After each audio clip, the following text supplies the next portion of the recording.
बेंगलुरु में राहुल गांधी ने चुनाव आयोग को सीधी चेतावनी दी। राहुल गांधी ने कहा, भारत का लोकतंत्र बेशकीमती है, इसकी चोरी का अंजाम बहुत भयानक होगा। अब जनता बोल रही है, बहुत हुआ।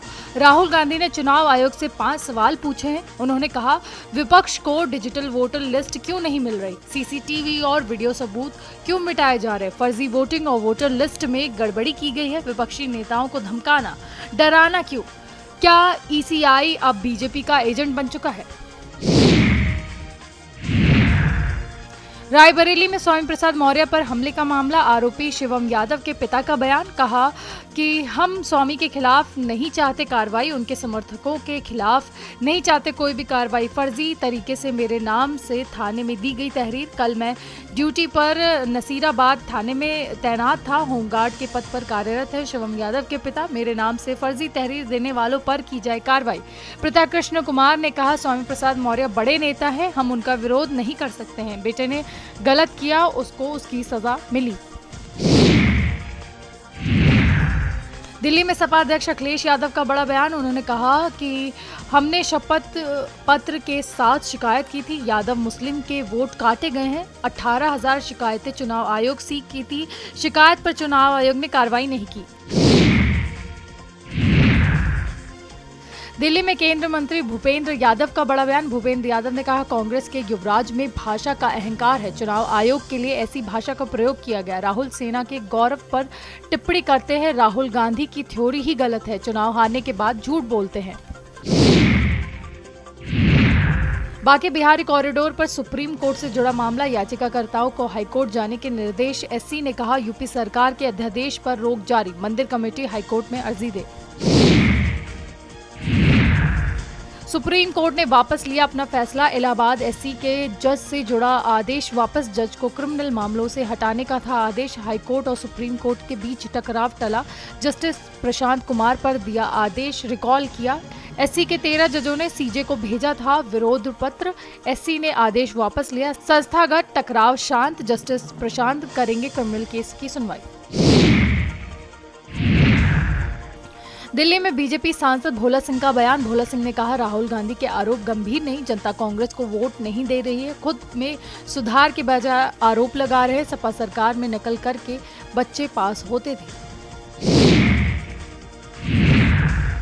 कार्टोसैट 2S सैटेलाइट ने जारी की तस्वीरें, बाढ़ से पहले और बाद की तस्वीरें जारी की। 13 जून 2024 और 7 अगस्त 2025 की सैटेलाइट तस्वीरें। उत्तराखंड के धराली और हर्षल की तस्वीरें जारी की है। 20 हेक्टेयर क्षेत्रफल में मलबा फैला, नदी का रास्ता पूरी तरह से बदला, कई इमारतें जलमग्न और पूरी तरह लुप्त। तस्वीरों में साफ दिख रहा है धराली गांव की बर्बादी। लखनऊ में कैबिनेट मंत्री संजय निषाद का बड़ा बयान। संजय निषाद ने कहा, अधिकारी और मंत्री भाई भाई हैं, आज लड़ेंगे, कल साथ में बैठेंगे और चाय पिएंगे। निर्वाचन आयोग निष्पक्ष संस्था है, कांग्रेस को ऐतराज तो सुप्रीम कोर्ट जाए। लखनऊ में मंत्री दिनेश प्रताप सिंह का बयान। दिनेश प्रताप सिंह ने कहा, प्रियंका गांधी ट्रेनी सांसद है, नई सांसद है और कोई जानकारी नहीं है। कार्यकर्ताओं को कांग्रेस के हक नहीं मिलता, जाति के आधार पर सपा में मौके मिलते हैं। लखनऊ में पूर्व मंत्री स्वामी प्रसाद मौर्य का बड़ा बयान। कहा, सरकार में मंत्री विधायक पीड़ित हैं, विपक्षी नेता निशाना बनाए जा रहे हैं, हमला करने वालों को सहायता राशि मिल रही है, यूपी में अफसरों की मनमानी चल रही है। लखनऊ में मंत्री दानिश आजाद अंसारी का बयान। दयाशंकर सिंह और उमाशंकर सिंह विवाद पर बोले, पीडब्ल्यूडी के अफसर की जांच होगी, बिना बताए पुल का उद्घाटन किया, मंत्री को बिना बताए उद्घाटन किया गया था।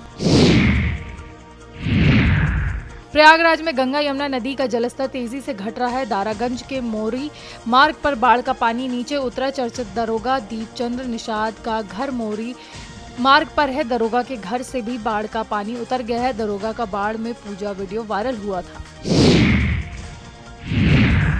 बेंगलुरु में वोट अधिकार रैली में बोले सांसद राहुल गांधी, हर हाल में संविधान को बचाना है, बीजेपी ने संविधान पर हमला किया, वोट की चोरी, संविधान के साथ धोखा किया, जहां नए वोटर जुड़े वहां बीजेपी जीती। नोएडा में यूपी में महिलाओं के लिए फ्री बस यात्रा। रक्षाबंधन को लेकर बहनें करेंगी फ्री बस यात्रा। नोएडा बस डिपो पर लगी भारी भीड़। नोएडा बस डिपो ने की पूरी तैयारी, अलग अलग शहरों के लिए बस सेवा फ्री है। 10 अगस्त रात 12 बजे तक फ्री बस सुविधा। लखनऊ में शहीदों को सीएम योगी ने दी श्रद्धांजलि। मंच से सीएम योगी ने कहा, क्रांतिकारियों ने अंग्रेजों को हिला दिया था, चंद्रशेखर किसी के हाथ नहीं लगे थे, क्रांतिकारियों को बिना सुनवाई जेलों में फांसी दी। हमारे तिरंगे को घर घर पहुंचाना है, विभाजनकारी ताकतों से देश को बचाना है, हमने राष्ट्रभक्ति का भाव जगाना है। पहलगाम में आतंकी हमला हुआ था, निर्दोष 26 लोगों को आतंकियों ने मारा था, भारत ने आतंकी हमले का बदला ले लिया है।